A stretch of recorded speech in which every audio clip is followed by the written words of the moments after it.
We presented the map on the BenQ interactive display during our MPA class for the Digital Technologies and Public Policy route, and we invited the students to play around with the map through different exercises. The map helped the students to better understand the governance structure of UK cybersecurity by looking at who the main policy actors are, what they're working on, and how they work with one another across the government.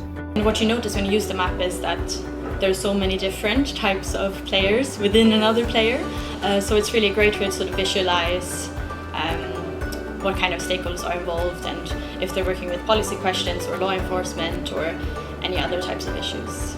In addition to being a really unique hands-on and fun experience for them, research has shown that an active and learner-centric teaching method can increase student engagement. So this is where the BenQ interactive display becomes really useful, because you can navigate the map by zooming in and zooming out of different levels of the map structure. I mean, when you're using a sort of large screen and a big map where you can actually use your hands and fingers, it creates a little bit more engagement, especially if you're working together in a group. I would just imagine the setting with a group, and if we all had our specific computer, it wouldn't have been as collaborative.